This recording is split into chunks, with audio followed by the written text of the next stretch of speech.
Nós teremos a segunda palestra com a mesma dinâmica desta palestra que acabou de acontecer, 150 minutos de apresentação, mais 40 minutos restantes divididos entre os debatedores e as perguntas.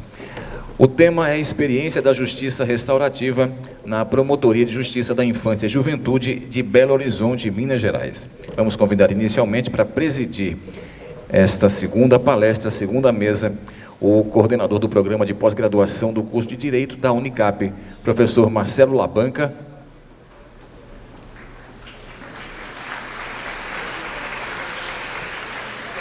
Nossa palestrante, doutora Daniela Arlê, promotora de Justiça do Ministério Público de Minas Gerais. E como debatedores, o doutor José Farias de Souza Filho, promotor de Justiça do Ministério Público da Paraíba, diretor-geral, professor doutor da Fundação Escola Superior do Ministério Público da Paraíba, e a doutora Gabriela Henriques Nóbrega, coordenadora e professora do curso de Direito da FESP da Paraíba e perita oficial da Polícia Civil da Paraíba. A partir de agora, então, doutor Marcelo Labanca coordena esta palestra. Boa tarde a todos e a todas. Vamos agora ouvir a palestra da promotora de Justiça Daniela Arlê, que é do Ministério Público de Minas Gerais, integrante do Núcleo de Incentivo à Autocomposição, mediadora e coordenadora da Comissão de Justiça e Práticas Restaurativas do Fórum Permanente do Sistema de Atendimento Socioeducativo de Belo Horizonte. Acertei? Muito bem, com a palavra, Daniela Arlê, pelo tempo de 40 minutos para fazer a sua exposição. Muito boa tarde, senhoras e senhores. Eu saúdo a todos e a cada um dos presentes e peço permissão para fazê-lo na pessoa do doutor Faria, muito querido, que está aqui honrando essa mesa com sua presença, e agradeço de coração o convite que me foi feito pelo doutor Fabiano para estar aqui hoje nessa linda cidade do Recife e conversar com vocês sobre justiça restaurativa. A justiça restaurativa, para mim, além da minha profissão, aplicar a justiça restaurativa, é a minha causa de vida. Então, tudo que eu falar aqui para os senhores tem muito da minha paixão sobre o assunto. Eu me considero uma privilegiada por poder receber do Estado para fazer aquilo que, para mim, é algo que, além da minha profissão, é a minha causa de vida. Então, é uma grande alegria poder estar aqui conversando no Ministério Público sobre justiça restaurativa. Em homenagem ao grande pernambucano, João Cabral de Melo Neto, eu queria dizer, senhores, que eu acredito que os que estamos hoje aqui somos todos severinos. Talvez não iguais em tudo na vida, mas sim, certamente, na missão querida e escolhida de abrandar as pedras e de buscar formas de mais satisfazer a sociedade que, como Ministério Público, existimos para servir. Ao olhar à nossa volta hoje, temos visto um grande sertão, onde a verdadeira justiça tem estado seca, rara. E sei que, simplesmente por estarmos aqui, estamos buscando arrancar algum roçado desta cinza.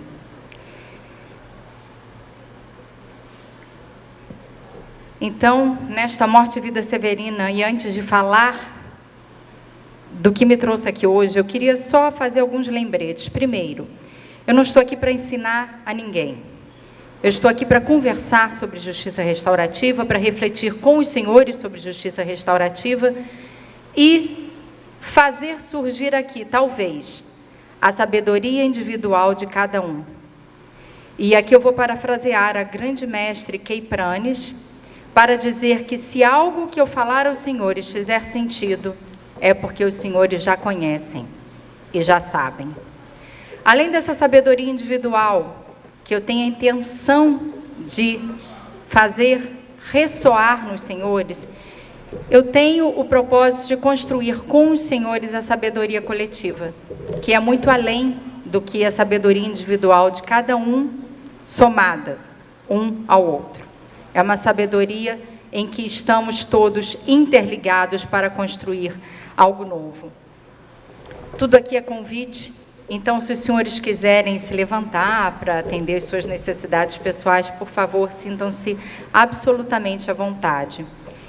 E queria dizer ainda que falar sobre justiça restaurativa, muitas vezes, pode chacoalhar e tocar aquilo que nós já conhecemos. Isso, às vezes, é um pouco doloroso. A minha intenção aqui é a de não causar danos. Seguindo a filosofia de Gandhi, Ahimsa, que é a filosofia indiana da não violência, eu quero dizer aos senhores que eu tomei o cuidado de pensar em não causar ferimento e dano em ninguém. Mas se eventualmente algo que eu falar machucar, causar alguma dor, eu peço que, por favor, os senhores me deem um feedback, para eu poder, na medida do possível, tentar consertar isso. Justiça restaurativa fala de paradigma. E o que é o paradigma, senão um conjunto de crenças, valores e formas costumeiras de agir? É o mesmo paradigma, senhores, que faz com que nós nos comportemos da mesma maneira que nós estamos fazendo há algum tempo. Hoje, por exemplo, na mesa de abertura desse lindo encontro de direito consensual no Ministério Público, quantas mulheres estavam sentadas nesta mesa?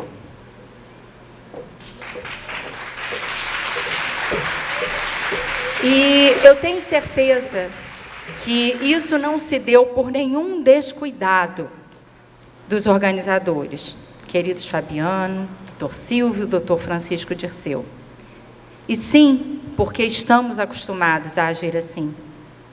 Vivemos num paradigma em que hoje já somos 39,3, diz a última pesquisa de estudos de gênero. Não é esse o nome da pesquisa. A pesquisa, eu acho que tem o nome de cenários de gênero, do CNMP, publicada em 2018. Somos quase 40% dos membros do Ministério Público Brasileiro, mas ainda não temos no Ministério Público Brasileiro a representatividade de mulheres, membros, promotoras, procuradoras, que estejam nesses cargos, compondo mesas em aberturas de evento.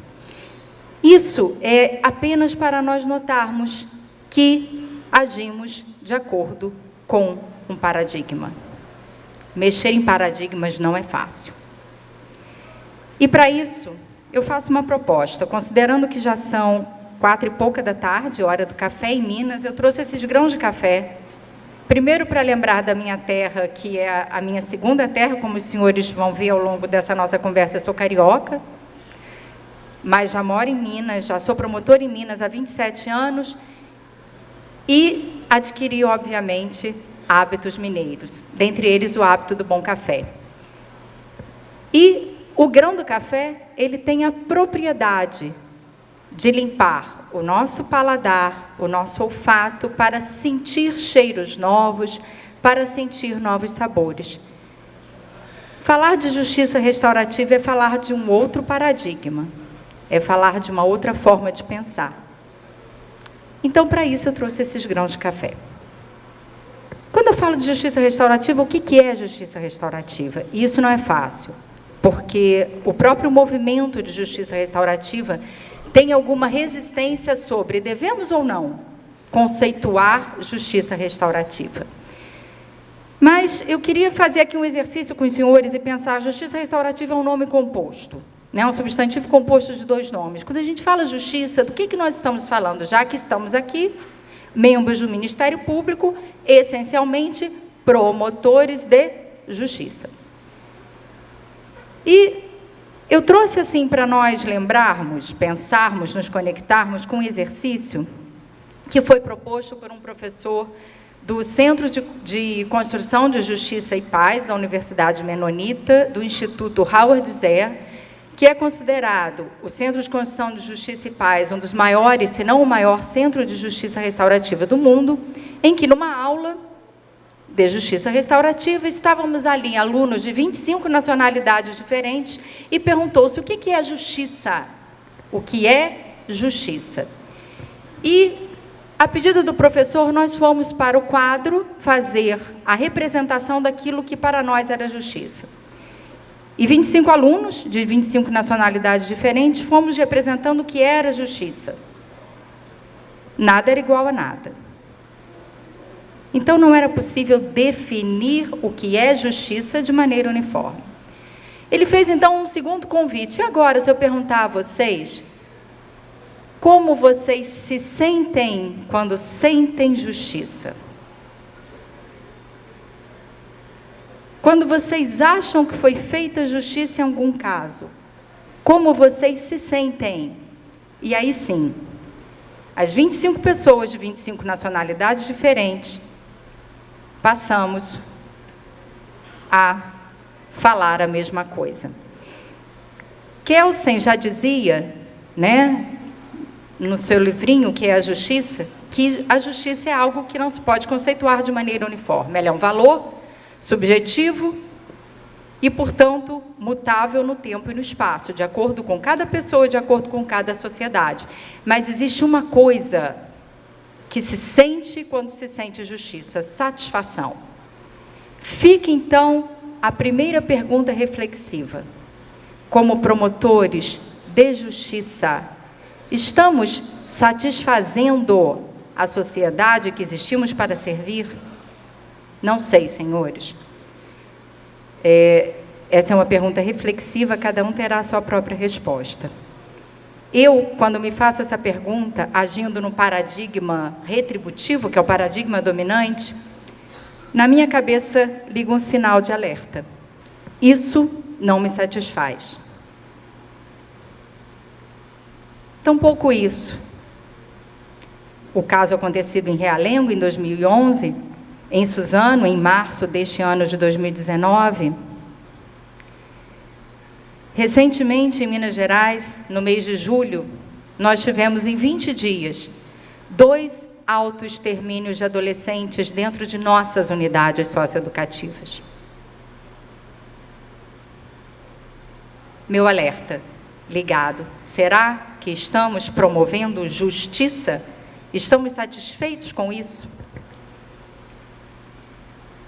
Os juízes já disseram, nós, heterocompositores por excelência, estamos de acordo com a justiça restaurativa. Mais de 80% dos juízes dizem, temos que incentivar a justiça restaurativa. Não existe pesquisa ainda semelhante no Ministério Público, por isso eu estou me valendo da pesquisa que foi feita pelo CNJ. Então, a justiça é valor subjetivo que muda conforme o tempo e conforme o espaço. E o que é, então, restaurar? Quando eu penso em restaurar, eu posso pensar nisso. Em restaurar um prédio histórico conforme as suas características originais. Ah, Daniela, então restaurar é fazer voltar sempre as características originais? Não. A justiça restaurativa, ela não propõe que voltemos sempre ao status quo anterior. Ela se propõe a transformar o que é necessário. Senão, nós poderíamos dizer que numa relação familiar, em que, por exemplo, nós temos um pai que estupra uma criança, restaurar seria voltar ao tempo em que esse pai poderia continuar estuprando aquela criança. Não. A restauração proposta pela justiça restaurativa é a restauração da humanidade que existe em todas as pessoas. O professor Martin Nowak, da Universidade de Harvard, nesse belíssimo estudo que se chama Dinâmica da Evolução Humana, retratado neste livro, que se chama Supercooperadores, ele demonstra isso. O homem é essencialmente colaborador e não violento. Só por isso nós chegamos até o século XXI, até o ano de 2019, como espécie. William Ury, marco teórico também da negociação, fala a mesma coisa na sua obra Alcançar a Paz. Frederick Luskin, como é o nome dele? Franz de Waal. É um biólogo que vem sendo hoje considerado uma das 100 pessoas mais importantes do mundo. Eu o conheci há pouquíssimo tempo. Ele comprova a mesma coisa. O homem, como ser, ele é essencialmente não violento. Então, a justiça restaurativa, ela se propõe a isso, a restaurar essa humanidade colaborativa, não violenta, presente em todas as pessoas.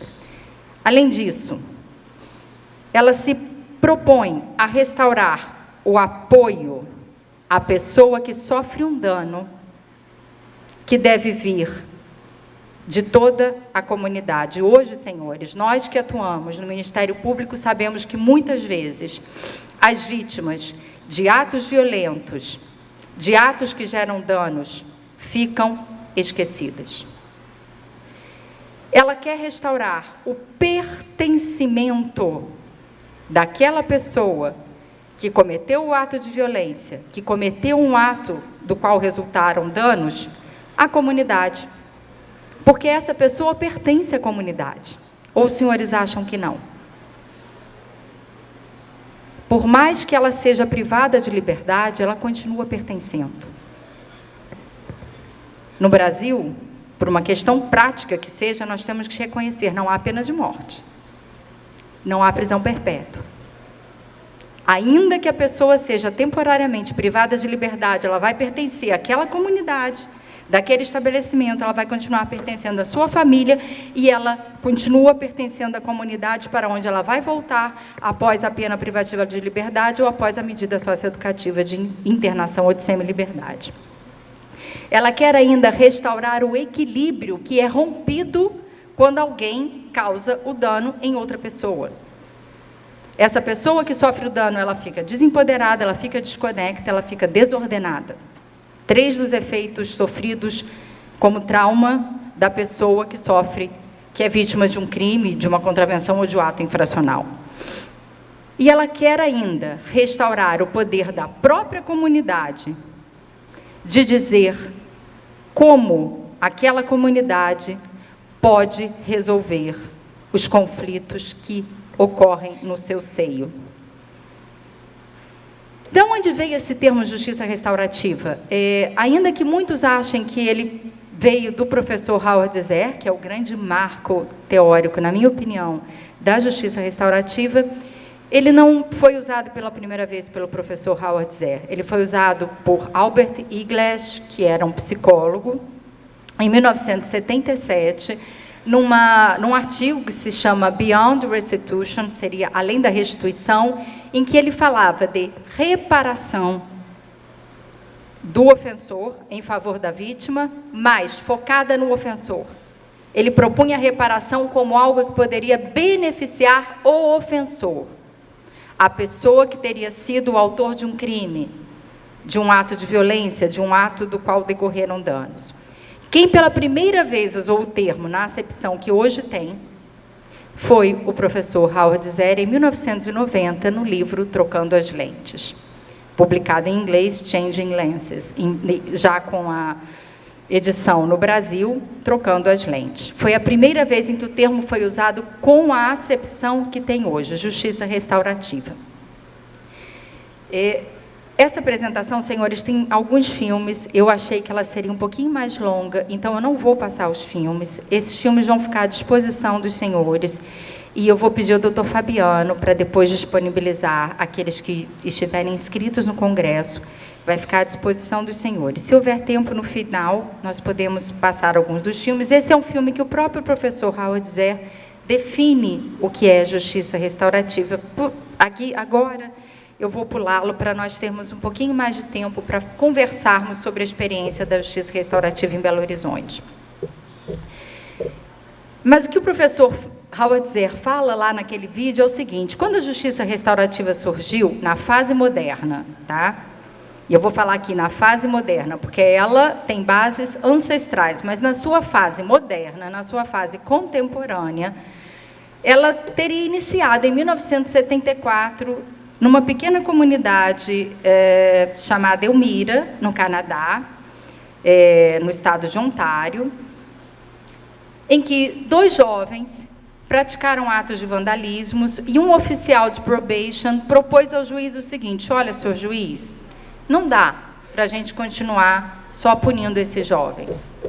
Não está funcionando. Então, eu queria propor ao senhor que o senhor me deixasse fazer algo diferente. Eu vou pegar esses meninos e vou levá-los para se encontrarem com as vítimas, para que as vítimas falem para eles como elas se sentiram, para que eles falem para as vítimas como eles estão se sentindo após o ato e para que eles possam ver com as vítimas do que elas precisam para reparar os danos. E assim foi feito. Ali surgiu a fase moderna da JR, que ainda não tinha esse nome. Isso aconteceu em 74, nem o Iglesh havia usado esse termo ainda. Por isso que ela começou antes na prática do que na teoria. Esse primeiro programa se chamou VORP, era Victim Offender Reconciliation Program. Depois o nome desse mesmo programa foi sendo modificado. Mas a ideia era essa: promover o encontro entre quem causou o dano, a pessoa que sofreu o dano, e depois isso foi evoluindo para trazer apoiadores dessas pessoas e a comunidade, para processos onde, no encontro, as pessoas poderiam falar o que aconteceu, dizer como se sentiam e encontrar soluções para seguir dali para frente. Mas por que surgiu isso? Porque não estava funcionando. Quando o oficial de probation falou para o juiz: olha, não dá para a gente fazer da mesma maneira, o que ele viu? A prevenção geral do sistema penal tradicional tinha ido por terra, não estava funcionando. As pessoas não estavam deixando de cometer atos de vandalismo só porque aquilo era previsto como crime. A prevenção especial não estava funcionando. Aliás, eu não sei se até hoje funciona, porque o que eu vejo da minha experiência, 27 anos como promotora de justiça, é que há reincidência, há reinfracionalidade, muitas vezes logo depois da soltura ou da desinternação, essas pessoas reincidem ou reinfracionam. Reabilitação, não sei se o sistema penal ou infracional ou socioeducativo tradicionais estão reabilitando. Então, o sistema penal, me parece que não estava funcionando bem. E ela surgiu, então, como essa resposta diferente. Uma outra resposta ao crime, que pretende encontrar soluções focadas nas necessidades da vítima,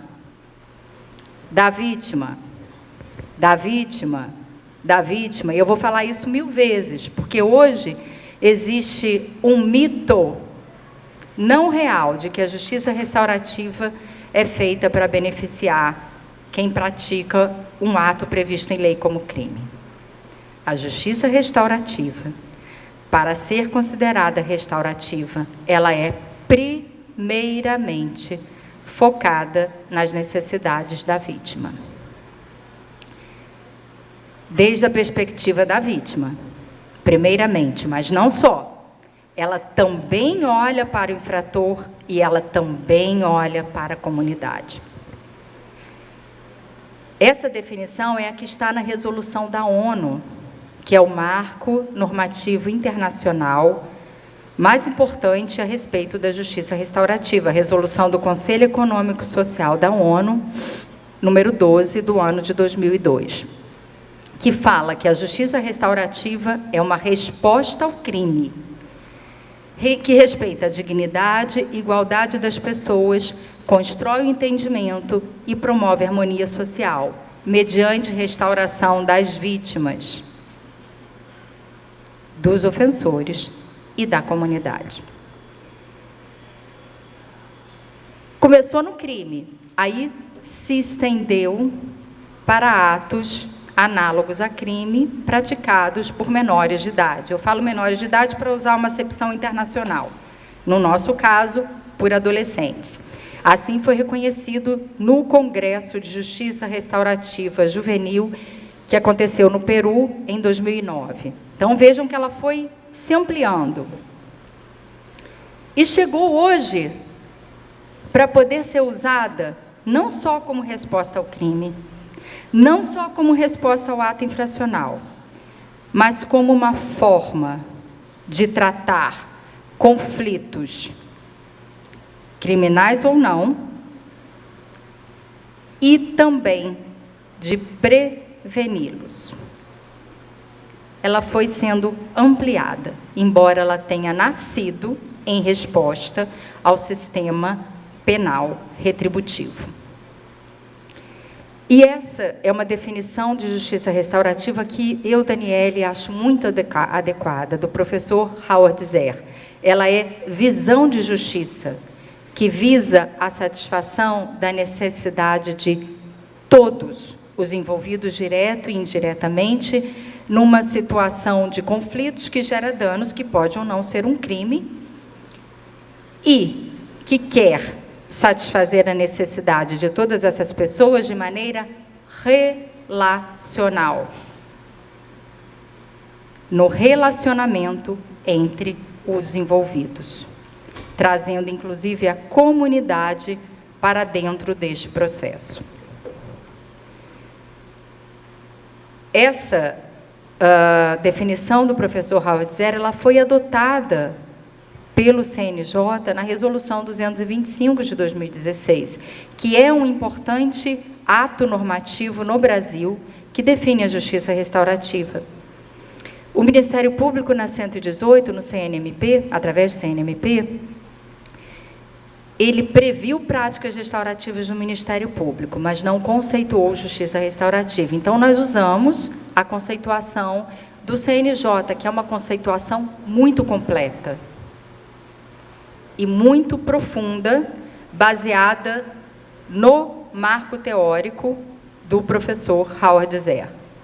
Essa é a definição da Resolução 225. Ela é uma definição longa, mas ela é muito completa. E vejam lá, no inciso 3º, o foco nas necessidades de todas as pessoas envolvidas. Necessidades, vamos guardar essa palavra por hora. Necessidades, ela é a justiça que se preocupa com as necessidades. Ela é um conjunto, uma outra definição, ela é um conjunto de princípios e valores e, como tal, como um conjunto, ela pode ser aplicada em qualquer lugar. Que princípios e que valores? 3 princípios, que são os 3 pilares da justiça restaurativa. Esse é um desenho feito pelo professor Howard Zehr no seu livro Justiça Restaurativa. É um livro pequenininho, não é o Trocando as Lentes. O crime, quando acontece, ele causa danos às pessoas. Desses danos decorrem necessidades. Esse é o primeiro princípio, de pessoas. Ele não é só uma infração à lei, ele causa danos às pessoas, do qual decorrem necessidades das pessoas. Segundo princípio, existem obrigações de satisfazer essas necessidades decorrentes dos danos. Obrigação primeira de quem causou o dano, do ofensor. E obrigação também da comunidade de amparar aquele ofensor para que ele possa reparar a vítima. Se aquele ofensor não é atendido em suas necessidades, como ele poderá reparar o que ele fez? E mais, como ele pode ser transformado dali para frente para encontrar outras estratégias de satisfazer as suas necessidades? O terceiro pilar é o envolvimento de todas as pessoas interessadas, utilizando processos inclusivos, onde estarão presentes ofensor, vítima, apoiadores de cada um e comunidade.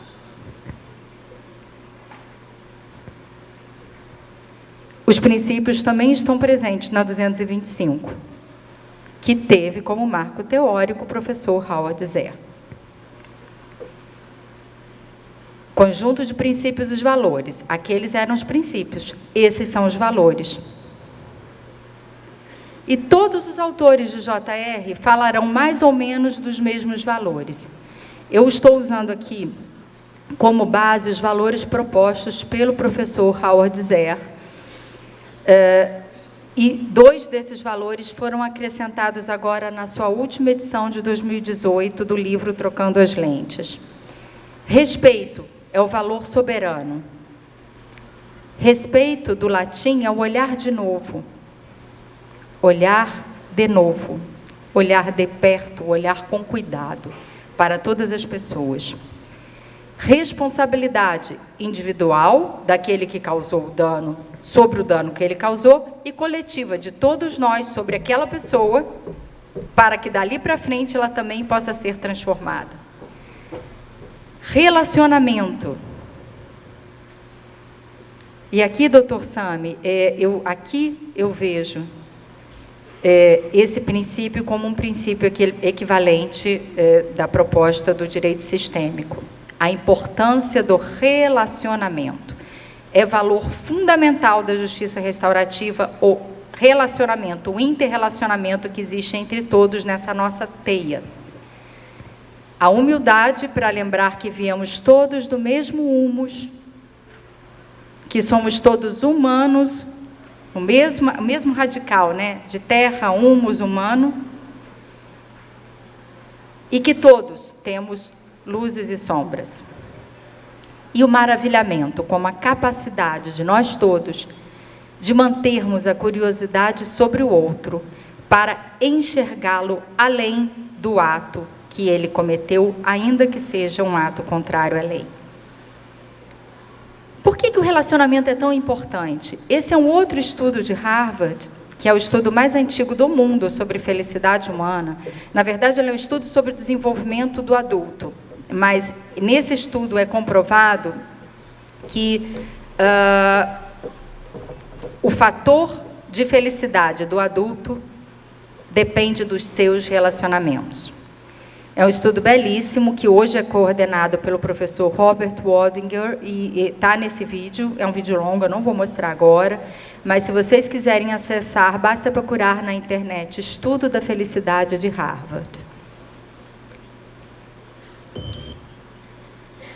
Também o professor Pouzak, que eu fiquei conhecendo através do querido colega Paulo Valério, demonstra isso. Relacionamentos geram a produção do hormônio ocitocina, que é o hormônio responsável pela sensação de felicidade. E a justiça restaurativa, ela se baseia nisso, na cura pelos relacionamentos, na cura pela conexão, que é a base de um processo restaurativo. Ela é um movimento social, e vejam, o conceito ele vai se ampliando. Essa é a definição do professor Karl Stauffer, o mesmo que propôs a atividade dos desenhos no quadro, que é o professor um dos professores do CJP, que propõe a justiça restaurativa como movimento social que se destina a melhorar a vida em comunidade. E o professor Howard Zehr, transcendendo o livro anterior, em 2018 conseguiu afirmar que a justiça restaurativa talvez seja mesmo um modo de vida. Então, aquilo que era só uma resposta ao crime, hoje é visto como modo de vida. É uma outra forma de fazer perguntas. Por quê? Nós estamos acostumados a perguntar isso. Doutora, deixa eu ver, esse menino, ele pegou o celular, eu não sei aqui se foi 155, 157, normalmente vem um analista perguntar em que tipo penal você acha que deve colocar a imputação feita àquele adulto ou àquele adolescente no ato análogo a crime. Que norma foi violada, 155 ou 157? Quem que fez? Tem indícios suficientes de autoria aqui para oferecer a representação ou a denúncia? E o que ele merece nas alegações finais é o que nós perguntamos. Deixa eu ver que pena que eu vou pedir, ou deixa eu ver que medida socioeducativa eu vou pedir como mais adequada. Vem a JR e faz assim, vamos fazer outras perguntas. Quem sofreu o dano? Essa pessoa está lá esquecidinha. Raramente essa pessoa tem lugar no processo tradicional da justiça retributiva. Quais são as necessidades dessa pessoa? E se vocês perguntarem, senhores, fica aqui um convite. Passem a perguntar às vítimas ouvidas pelos senhores do que elas precisam. Eu não ouço as pessoas me falarem que precisam que esse menino seja internado numa unidade de internação. Eu ouço essas pessoas falarem, eu preciso que ele me peça desculpas, eu preciso entender por que eu fui escolhida. Com tantos carros parados ali naquele sinal, por que logo eu fui escolhida? Eu preciso saber se ele vai continuar me seguindo. Eu preciso entender o que o levou a cometer esse ato. Quem tem a obrigação de suprir essas necessidades? O que causou o ato desse maior ou desse adolescente? Quais são as necessidades dessa pessoa que estão sendo expressadas de maneira trágica? Porque, para a Justiça Restaurativa e para a CNV, o doutor Marcelo vai conversar com vocês posteriormente. Toda violência é a expressão trágica de uma necessidade não atendida. Quem tem interesse nessa situação e qual o processo mais adequado para falar disso? Então, são outras perguntas completamente distintas que são feitas num processo restaurativo. Essas são as perguntas guia de um pensamento restaurativo. Mudamos o foco do o que ele fez e o que ele merece para o que todos nós podemos fazer para que daqui para frente isso seja transformado.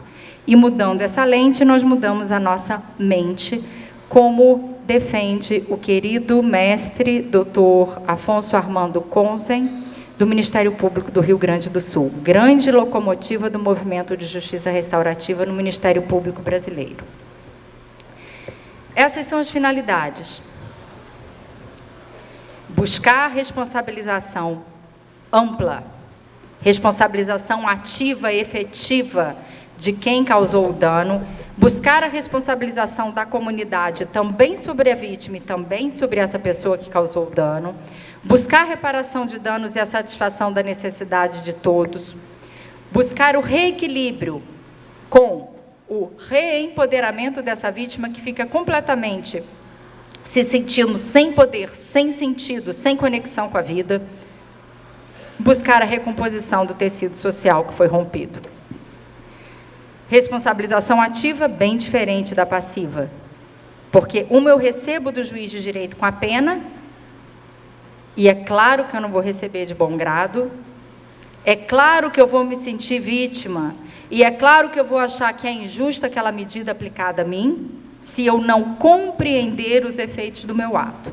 A compreensão, ela só é atingida através de um processo que realmente permite a responsabilidade ativa.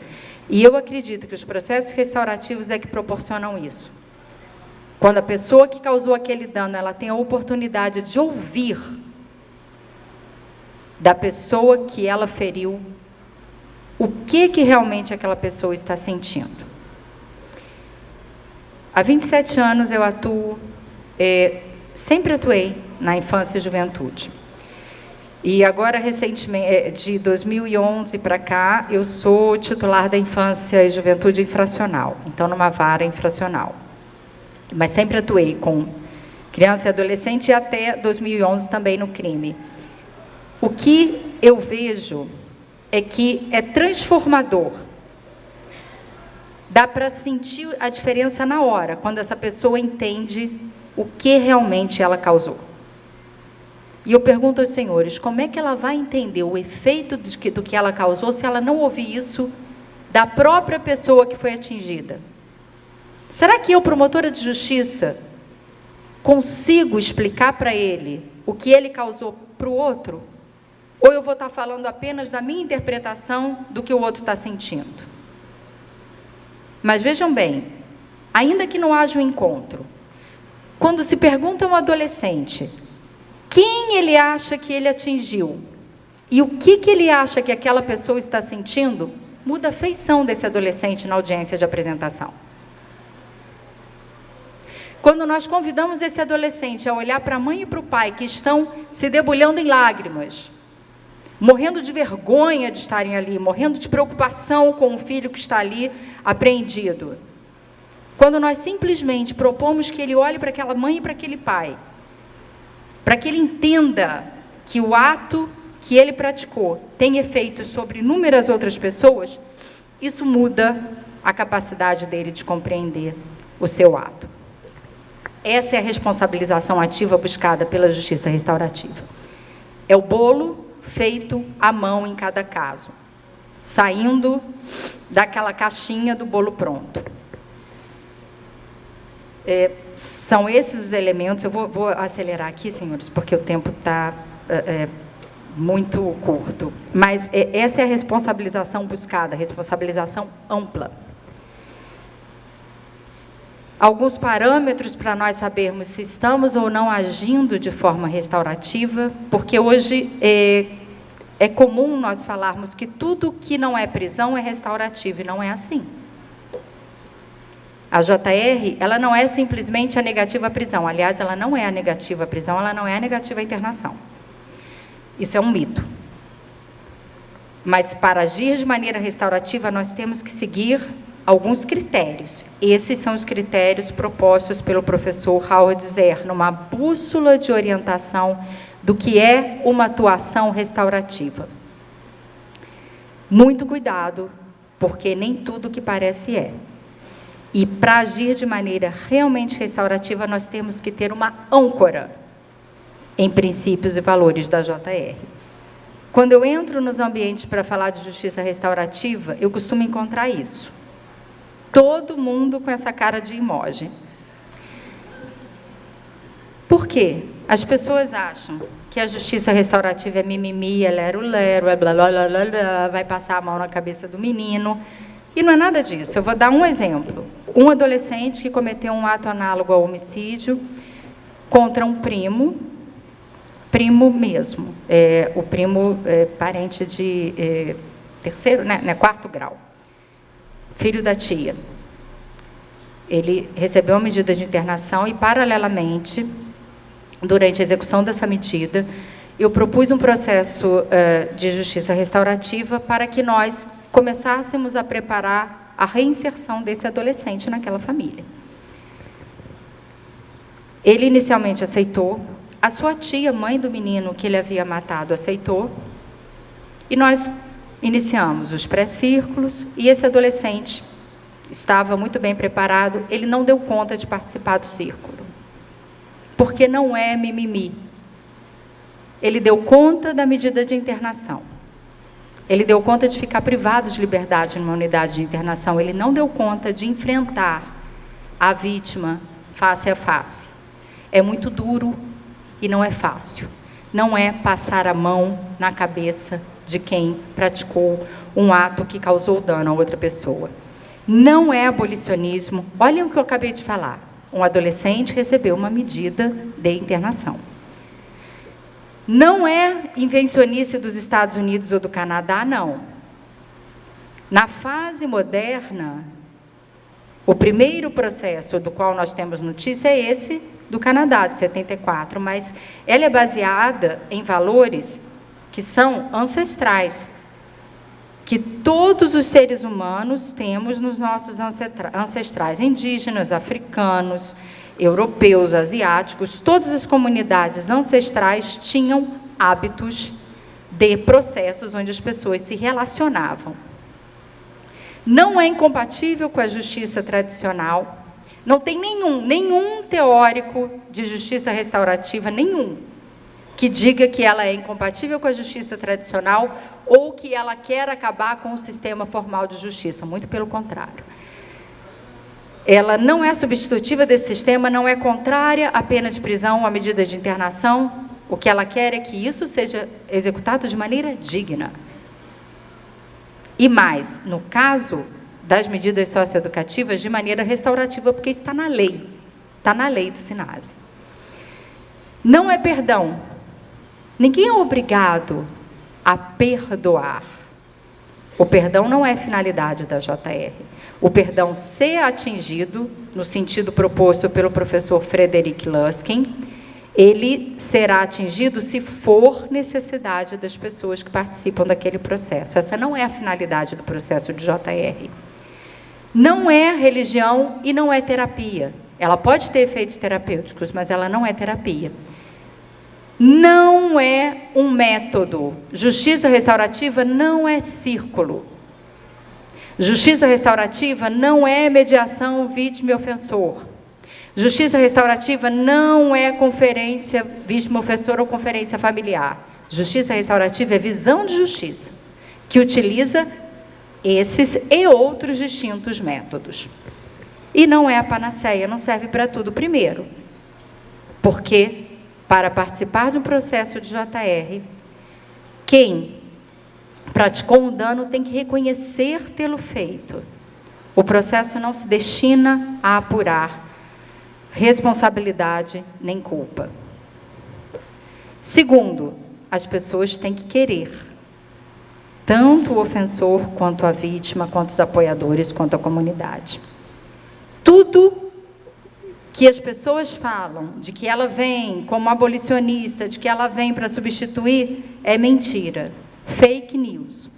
A ONU diz, ela vem como complementar dos sistemas já existentes. O artigo 1º da 225 também fala, ela poderá ser usada de maneira diversória ou paralela.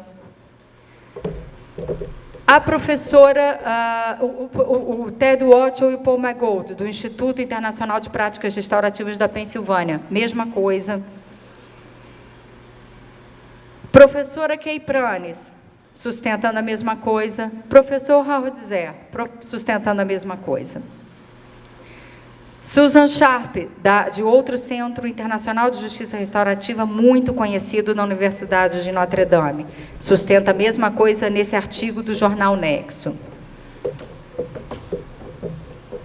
Justiça restaurativa como justiça das necessidades. Senhores, eu vou ter que correr muito aqui, que já só estão me dando plaquinhas. Ela é baseada na busca da satisfação das necessidades de todas as pessoas. Necessidade é o que não cessa. Enquanto não satisfeito, não vai parar. Então, ela busca satisfazer necessidades da vítima, em primeiro lugar. Se não satisfizer as necessidades da vítima, ela vai ser isso. Cuidado.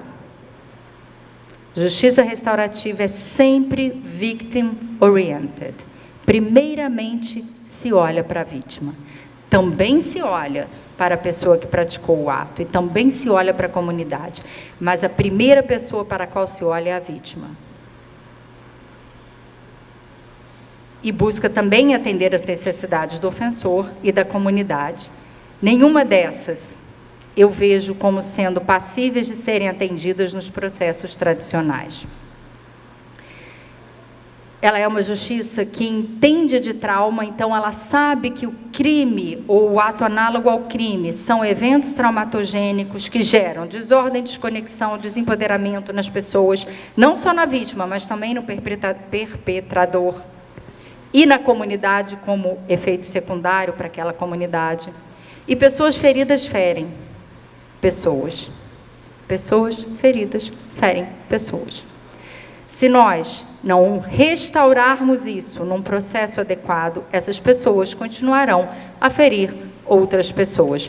Eu hoje li no jornal o depoimento da professora do sequestrador que ontem foi abatido pela polícia do Rio de Janeiro. E essa professora falava: somos todos culpados do que aconteceu. Porque esse rapaz, eu fui professora dele, ele sempre gritou por ajuda e ele tinha milhões de necessidades não atendidas. Pessoas feridas ferem pessoas.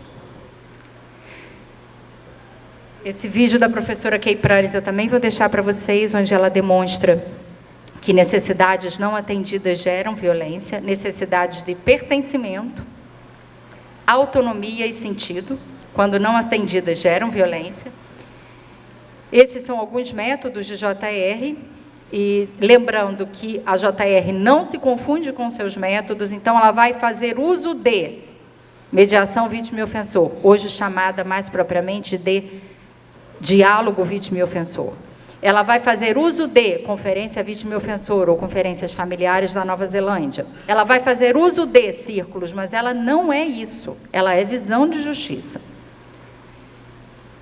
E, por fim, eu queria rapidamente mostrar para o senhor, sim, nós podemos, eu acredito que o MP pode e deve aplicar a JR. Por quê?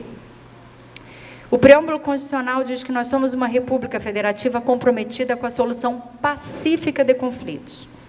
Eu não sei se o processo judicial é, no sentido estrito, considerado violência, mas no sentido lato, sim.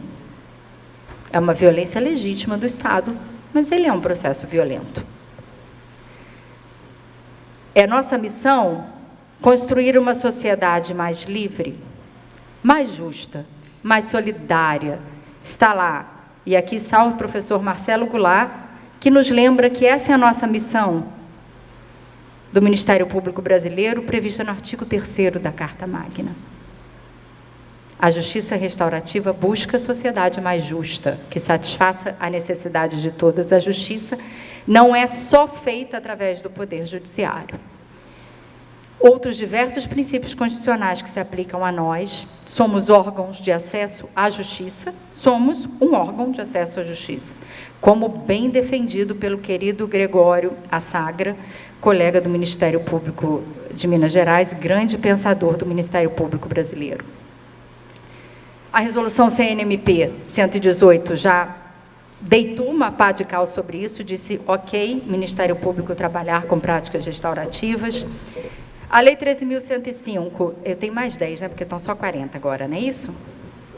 50? Já chegou no 50? Tá. Então, realmente vou ter que passar. Eu vou deixar isso para vocês desculpem, eu achei que eu teria 1 hora inicialmente. Mas só aqui rapidamente, para mostrar a vocês que isso é possível e como que isso se dá na prática. Lá em Belo Horizonte, nós temos o Fórum Permanente do Sistema de Atendimento Socioeducativo. Nesse fórum, nas comissões nas quais ele se divide, estão todos os atores do sistema de atendimento socioeducativo. Uma das comissões é a comissão de JR, que é a comissão que eu tenho grande alegria de coordenar. Nessa comissão, nós temos diferentes programas de justiça restaurativa. O primeiro deles é a justiça restaurativa no próprio sistema judicial. Então, depois que aquele adolescente chega no CIA, que é o Centro Integrado de Atendimento, eu não sei se aqui existe. Existe? Quem é da infância? Como que chama aqui? Aqui chama-se SICA, o nosso é o CIA. Depois que o adolescente tem a sua questão policializada e, portanto, judicializada, nós podemos desviar aquele caso para a JR ou pedir que um processo paralelo de JR ocorra. Quem aplica? Os nossos parceiros, que hoje são 7 instituições de ensino e uma fundação de defesa dos direitos da criança e do adolescente, que é a Fundação Zilá Espósito. Esses parceiros conduzem os processos de JR, nós suspendemos quando há o uso diversório, ou mantemos quando há o uso paralelo, e aí, depois de concluído o processo, eles devolvem para nós, com ou sem plano restaurativo. Não são muitos. Por quê? Nem todos os adolescentes reconhecem a prática infracional e porque nem todas as pessoas aceitam. Então, até o começo deste mês, eu fiz o cômputo na nossa tabela, nós tínhamos 40 casos encaminhados para os parceiros. Não são muitos casos. O segundo programa é o de Justiça Restaurativa nas Escolas, que nós chamamos de NOS, Núcleos de Orientação de Solução e Conflitos Escolares, onde já atendemos, do total de 435 escolas, 250 já aderiram. Essas escolas estão formadas para aplicarem práticas restaurativas no seu dia a dia, seja para tratar de conflitos, seja para usar os círculos para as diversas outras finalidades para as quais eles servem. Esse é o programa Nós, que vem dando resultados indizíveis, senhores. O feedback é maravilhoso, que nós ouvimos todos os dias das escolas. Esse foi algumas fotos das formações e aqui das escolas já aplicando a justiça restaurativa, inclusive com adolescentes no ensino médio. Seminário em que as escolas puderam narrar suas boas práticas de justiça restaurativa, alguns feedbacks que nós recebemos constantemente das escolas. Na educação infantil chegamos agora, porque a educação infantil falou, opa, nós também queremos, e a educação infantil chegou no Nós agora. Nós já temos aí mais 200 e tantas escolas para atender. E um outro programa que é o da Justiça Restaurativa na SUASE, no Sistema de Atendimento Socioeducativo, em que as próprias unidades aplicam as práticas restaurativas.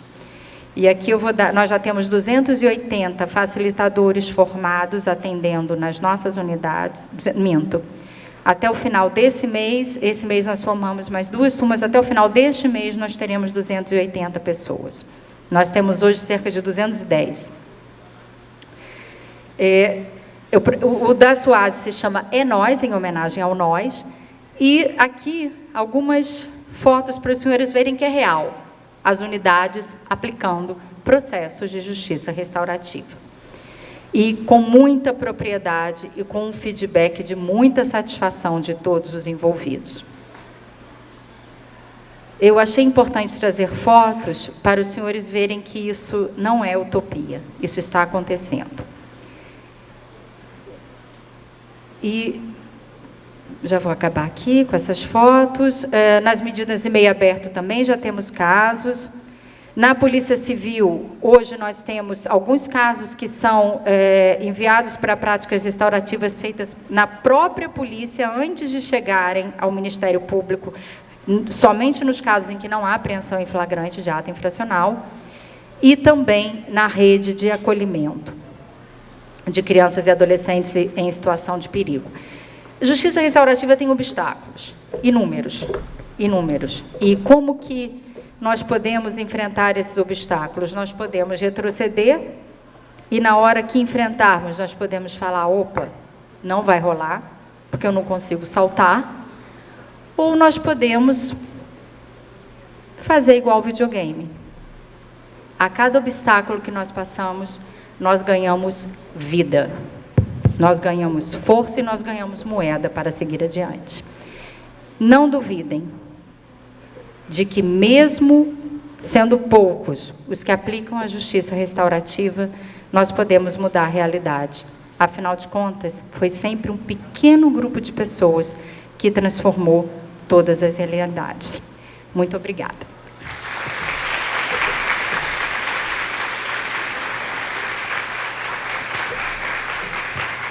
Então, com a palavra agora, José Farias Souza Filho, que é promotor de Justiça do Ministério Público da Paraíba, nosso estado vizinho aqui, irmão. Diretor-geral, professor da Fundação Escola Superior do Ministério Público do Estado da Paraíba. Com a palavra. Boa tarde a todos. Vamos acordar. Boa tarde a todos. Melhorou. Fiquem despreocupados que a função do batedor não é de fazer uma palestra paralela.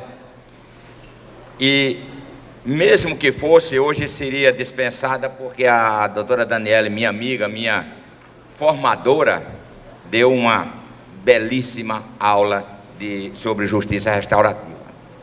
Mas eu gostaria de tranquilizar, porque sei que tem muitos corações aqui, um pouco apertados. Eu vim para o Ministério Público, só estudei direito e agora eu tenho que saber tudo isso. Vamos ver quem aqui neste auditório é apenas da área jurídica. Levanta o braço. Opa! Quem é da área das ciências humanas, levanta o braço.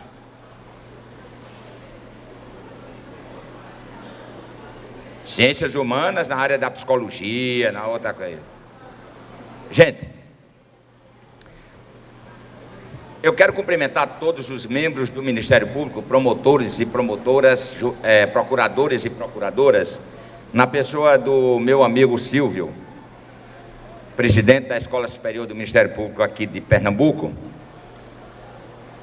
e quero começar dizendo que vocês estão hoje testemunhando um fenômeno, como disse o Dr. Sami.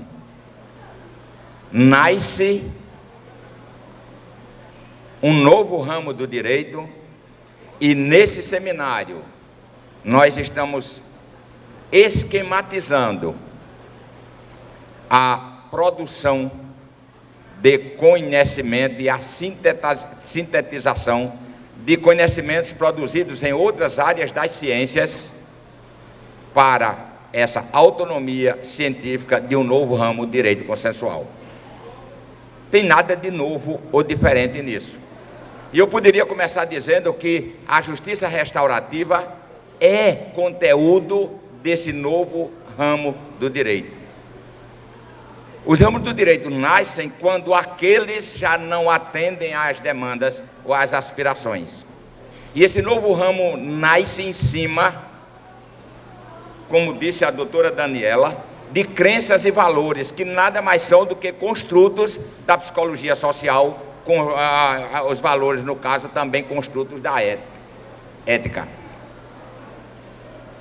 E não poderia ser diferente, porque o direito rege interações humanas, comportamento humano, para adequá-los ou para mantê-los adequados.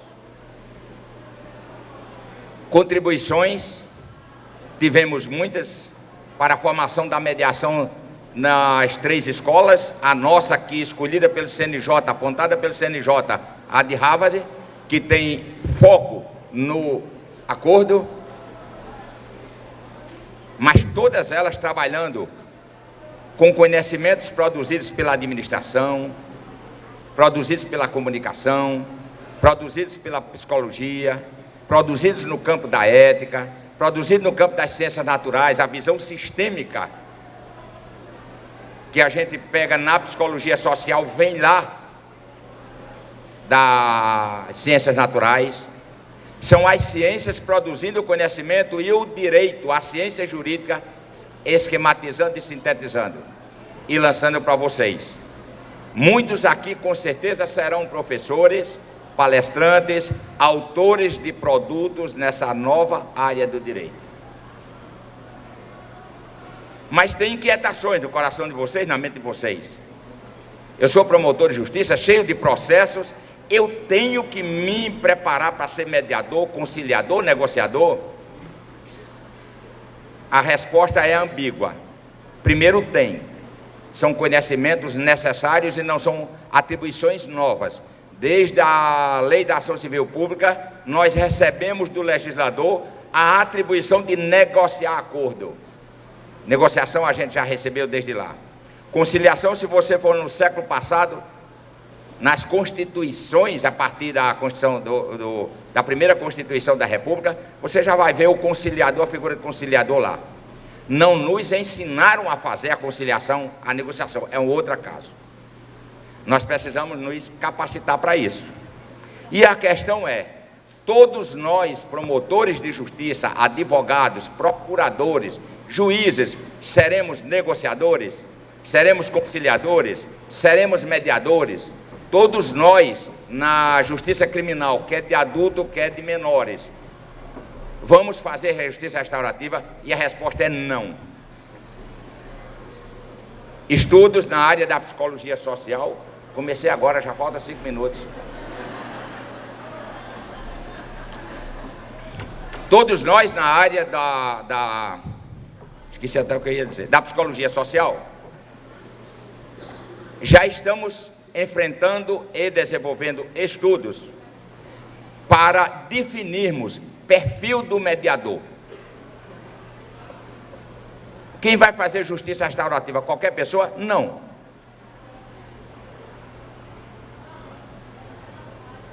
Nós estamos trabalhando com alguns construtos, um deles é o dos traços de personalidade, os 5 grandes traços de personalidade, e já está caminhando para ser conclusivo,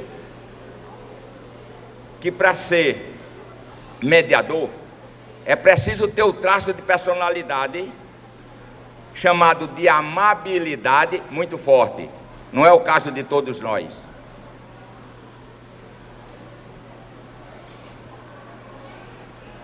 Na teoria funcionalista dos valores humanos, uma teoria que está hoje trabalhada em 60 países, o autor é um paraibano de Itabaiana, aqui vizinho de Pernambuco.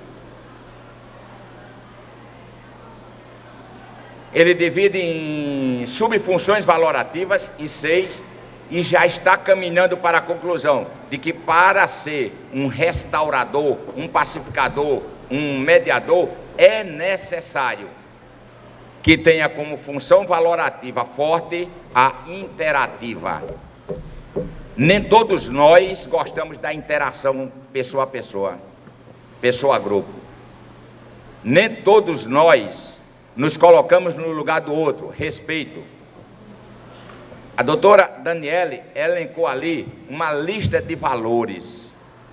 Valores humanos são o objeto principal de garantia de um Estado democrático de direito ou da República Federativa do Brasil. É só olhar o preâmbulo da Constituição de 88. E entre eles você tem justiça como sinônimo de satisfazer interesse, satisfazer necessidade e bem-estar. Vocês não vão precisar se formar em psicologia, em comunicação, em administração, para serem bons negociadores nas promotorias. Mas é necessário que vocês compreendam as metodologias que precisam ser aplicadas, conheçam. É necessário que vocês tenham a consciência de que ajuizar, protocolar mensalmente 30 ações civis públicas, por exemplo, não resolveu o problema de ninguém. É necessário que nós tenhamos consciência, como operadores de direito, que a sociedade não nos paga bem, para sermos carimbadores de processo e mandar para um juiz decidir, que não tem tempo. A doutora Daniela começou mostrando isso. Precisamos nos capacitar. E aí, dentro daquela capacitação, vai encontrar uma área de atuação que se alinhe melhor à sua personalidade, aos seus valores, aos seus interesses. É necessário que nós tenhamos consciência de que promotoria de justiça não pode continuar a ser com aquela visão de 30 anos atrás. É o promotor e acabou-se. Não, promotoria é equipe. E nessa equipe eu preciso ter profissionais multiformadores. Eu preciso ter na minha equipe mediador. Eu preciso ter na minha equipe o conciliador, o negociador. Essa é a visão que se está despertando com a justiça restaurativa hoje. E eu quero concluir, já que o tempo foi bem pouquinho, para a sorte de vocês, eu quero concluir com uma aplicação da justiça restaurativa na justiça eleitoral. Eu estava como promotor eleitoral em João Pessoa, campanha 2016, e um vereador candidato à reeleição entra com 2 representações contra um cidadão por injúria, difamação e calúnia. Normalmente vem os 3, para o promotor escolhe um dos 3.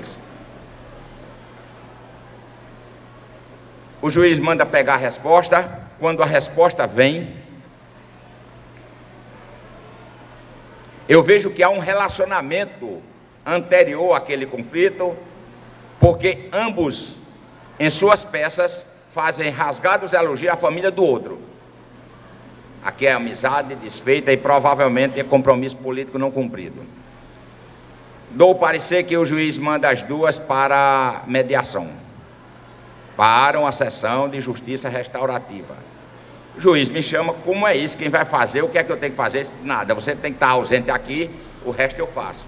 E se não der certo, eu me declaro impedido, com base no artigo 6º da lei de 13.140, e eu mando para um outro promotor fazer a reunião. Vem os dois, a vítima vai logo dizendo: eu vim para atender o chamado da justiça, mas comigo não tem acordo. Muito bem, escute pelo menos o que eu tenho a dizer. Todo o ambiente preparado, mesa redonda, não era centro espírita, mas mesa redonda, para não ter lado. Eu mesmo servi água e cafezinho, eu fiz todo o rapó direitinho, todas as técnicas que eu aprendi com a doutora Daniela. E meu amigo Badini, que deve estar aqui também, né? Paulo Valério, meus professores. E fui fazer a abertura, com o termo a declaração de abertura, depois validação de sentimento, deixei a vítima falar, depois o outro. Conclusão: depois de 1 hora de reunião, eles mesmos construíram o acordo, e eu fiquei com ciúme que saíram abraçados e chorando. Doutora Daniela disse aqui: quando há uma ofensa, não pensem que a primeira ou a única vontade da vítima é a vingança. Não é. Não é. A justiça restaurativa existe, funciona, dá certo, pacifica.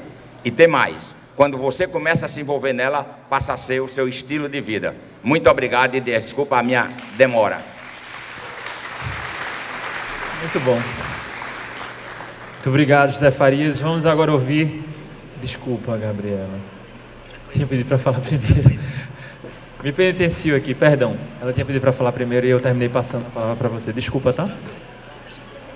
Gabriela Henriques Nóbrega, coordenadora e professora do curso de Direito da FESP Paraíba e perita oficial da Polícia Civil da Paraíba, perdão. Bom, uma boa tarde, já início quase de boa noite a todos e a todas aqui. E inicialmente você se pergunta logo, né? Que uma perita vem aqui conversar comigo sobre justiça restaurativa se ela trabalha com outra coisa, né? Essa perita, ela é casada com um mediador judicial, formado no CNJ, instrutor de mediação judicial, e ele é o culpado de ter apresentado para mim essa temática. E acredito que eu, como boa parte dos senhores e senhoras, tinha um grande preconceito. Vinha de uma formação jurídica tradicional, digamos assim, acostumada com o modelo retributivo e dizia: não, isso é mimimi, isso não funciona, isso não existe. Como é que se aplica justiça restaurativa em determinados casos, né? E fui surpreendida quando comecei a me permitir estudar sobre o assunto, que é o convite que eu faço aos senhores e às senhoras, depois da belíssima explanação da doutora Daniela. Se permitam conhecer a temática, se permitam pesquisar, e verão, como a doutora Daniela demonstrou aqui, que ela é factível e, por que não dizer, necessária. Antes de mais nada, tomando aí a gafe, eu gostaria de cumprimentar a todos e a todas, agradecer o convite da pessoa do doutor Fabiano e do doutor Silvio, que sempre me brinda, né, na Escola Superior do Ministério Público aqui de Pernambuco, mas eu gostaria de cumprimentar a todos os presentes na pessoa da promotora de justiça, a doutora Fernanda Nóbrega, de quem eu morro de orgulho, é minha irmã, e para mim é um orgulho estar aqui na casa dela, o Ministério Público do Estado de Pernambuco. E digo isso porque fico cheia de satisfação de saber que aqui no Ministério Público de Pernambuco está acontecendo um evento dessa magnitude para discutir, dentro de uma cultura tão arraigada de justiça retributiva, práticas de mediação, práticas de restauração.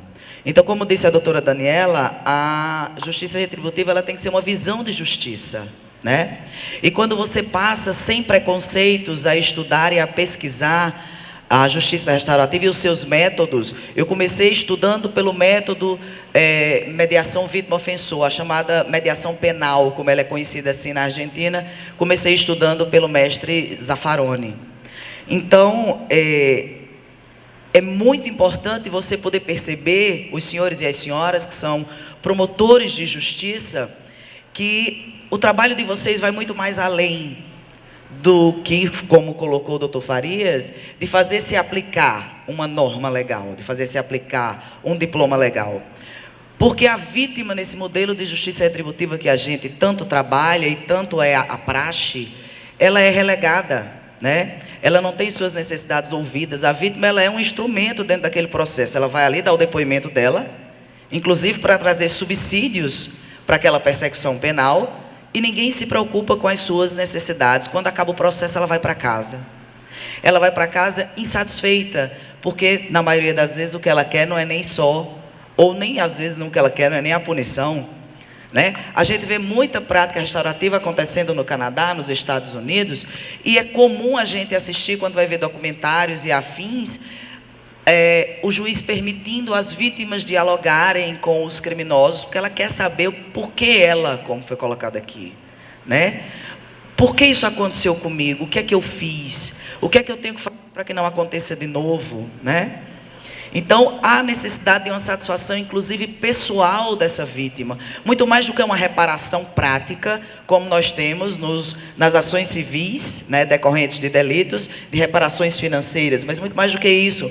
A vítima, ela precisa ser acalentada nas suas necessidades, e suas necessidades são muito mais financeiras e muito mais do que vingativas. Então, colocar a vítima, trazer a vítima para um protagonismo é algo que a justiça restaurativa faz de maneira brilhante. E é necessário. Porque nós, quando vitimados, precisamos de ser olhados pelo sistema de justiça. E aí precisamos de que os senhores e senhoras promotores de justiça promovam a justiça não só de maneira retributiva, mas promovam a justiça para as vítimas, fazendo com que elas possam ser escutadas nas suas necessidades. Para mim, isso é o de mais importante, que tenho certeza que vai surgir a partir dessa tarde de hoje. É se plantar a semente, e aí não só no Ministério Público do Estado de Pernambuco, porque aqui tem representantes de todos os estados da federação.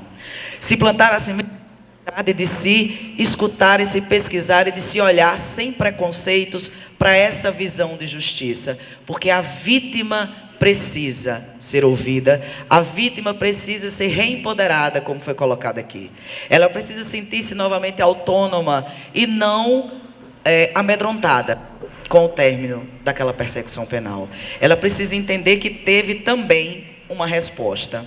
E isso se dá exatamente a partir daquela mudança de lentes, da mudança de perguntas que a doutora Daniela trouxe. E eu tenho certeza que ficou gravado para vocês. Não se trata a justiça restaurativa de abolicionismo penal. Ninguém quer deixar de aplicar pena. Não se trata, inclusive, de se fazer uma privatização da justiça. Não vai se tirar a aplicação da justiça e o juiz puniente das mãos do Estado. O promotor de justiça não vai deixar de lado o seu papel de promotor da ação penal, mas vai ter um novo olhar, um olhar a mais, né? Vai agregar uma sistemática diferenciada nesses processos onde ele vai aplicar a justiça restaurativa. Porque quando eu deixo de perguntar apenas quem fez isso e o que é que ele merece como castigo, e eu passo a perguntar o que é que esta pessoa que fez isso pode fazer para reparar o dano que ela causou, eu faço com que esse indivíduo ele possa de fato entender a extensão do que ele praticou. Ele pode se colocar no lugar do outro. E se trabalhar a justiça restaurativa, principalmente quando você fala, não só, mas principalmente quando você fala de danos e de crimes praticados entre pessoas que tinham um relacionamento, como foi o exemplo que trouxe o Dr. Farias, de pessoas que eram de famílias amigas, isso é precioso, porque você vai restaurar esses relacionamentos. Porque fim do processo é aplicada uma pena, ainda vão subsistir esses relacionamentos. E o necessário é que esse tecido social ele seja reconstruído, como foi colocado aqui hoje. Porque a vida vai continuar. Do contrário, essas mágoas vão perseverar e novos conflitos vão surgir. Então, quando a gente fala da acepção de justiça e da necessidade de satisfazer a necessidade de todos, desculpa o pleonasmo, é exatamente nesse sentido. É fazer com que esse ofensor entenda a extensão do que ele fez, se coloque no lugar do outro e possa ser também um agente dessa reparação, e que os senhores e senhoras possam observar e enxergar nessa nova visão de justiça, uma justiça muito mais completa, porque vai de fato poder sanar as necessidades de todos, inclusive da vítima, que é tão relegada nesse modelo retributivo que a gente tem. Só para concluir, quando se fala de justiça restaurativa, ela pode sim ser aplicada em todo e qualquer tipo de crime. O que vai depender exatamente da aquiescência das partes. Se o ofensor quer participar, se a vítima quer participar, mas independe do crime. A gente tem relatos de um projeto, por exemplo, norte-americano, no estado do Arizona, que trabalhava justiça restaurativa com crimes sexuais. Então a vítima está tão vilipendiada e ela quer entender por que aquilo aconteceu com ela. E há a utilização de mecanismos, de métodos, né, de práticas restaurativas nesses casos. E há sucesso, com certeza há sucesso. Se a gente fala de Brasil e a gente é muito atrelado a normativas, né? Além de todas as normativas que a doutora Daniela já falou, da resolução 225, a resolução do CNMP, etc., a gente observa as práticas restaurativas dentro do próprio Lei de Juizados Especiais. A gente observa práticas restaurativas dentro do ECA e da Lei do SINASE, do Sistema Nacional de Atendimento Socioeducativo, quando dá, inclusive, preferência a práticas restaurativas no seu texto. E se você fala de outros itens, você vai observar, por exemplo, dentro do próprio Código Penal, quando vai se falar do estabelecimento do sursis ou do livramento condicional, a necessidade de observação de dano. Apenas o Código não fala como é essa reparação e por que não se trabalhar com mecanismos de justiça restaurativa nesse momento. Está aí uma nova visão de justiça para que possa ser abraçada pelos senhores e senhoras, para que de fato possam ser, na essência, promotores de justiça, alcançando inclusive a necessidade das vítimas, porque o conflito ele sempre vai existir, e o conflito não é de todo negativo. Por isso que eu me despeço aqui com as palavras do Mário Sérgio Cortella, que fala exatamente sobre o conflito, e ele diz assim: o conflito é algo criativo, o que é negativo é o confronto. O conflito é a divergência de postura. O confronto é a tentativa de anular a outra pessoa. Então, por mais conflitos e soluções pacíficas e menos confrontos, por mais visão de justiça restaurativa, seja complementarmente ou seja até isoladamente, na prática ministerial, porque eu tenho certeza que assim nós perceberemos muito mais a consecução da justiça no nosso dia a dia. Muitíssimo obrigada pela oportunidade. Obrigada, doutora Daniela, pelas suas palavras. Professora Gabriela, muito obrigado. Obrigado inclusive a Gabriela e José Farias, que os dois são da Paraíba, vieram aqui a Recife. E declaro encerrada essa mesa, lembrando a todos que teremos a próxima palestra, a comunicação não violenta e o agente público. Perguntas? Como a comunidade participa das práticas restaurativas? Como é essa participação? É uma pergunta do público, né? Porque a gente já está um pouco atrasado no horário. Quer responder? Quem quer responder essa pergunta dos três? Doutora. Bom, eu não sei quem fez a pergunta, mas nos processos que incluem a comunidade, porque há processos de justiça restaurativa menos integralmente restaurativos que não incluem a comunidade, como, por exemplo, a mediação vítima e ofensor. Nos processos que passam a incluir a comunidade, como a conferência vítima e ofensora, a conferência familiar e os círculos, a comunidade ela é escolhida pelo facilitador. Primeiro, ele pergunta aos envolvidos quem são os apoiadores, depois ele pergunta quem mais eles gostariam que estivesse ali, e o facilitador também ele pode identificar na comunidade pessoas que possam apoiar aqueles envolvidos. Então, é o vizinho, é um amigo, é o diretor da escola, é o diretor do clube, não sei, a pessoa do posto de saúde, as pessoas que tenham algum poder transformador naquela comunidade. E isso, dependendo de cada método, vai ficar a cargo do facilitador fazer o convite a essas pessoas, explicar do que se trata, para que essas pessoas venham participar e construam um plano e se comprometam com o resultado. Muito obrigado. Gente, próxima palestra com Marcelo Pelizoli. Daqui a pouco a gente se encontra. Obrigado a todos e a todas. Vamos sair para o intervalo. Temos meia hora para o retorno.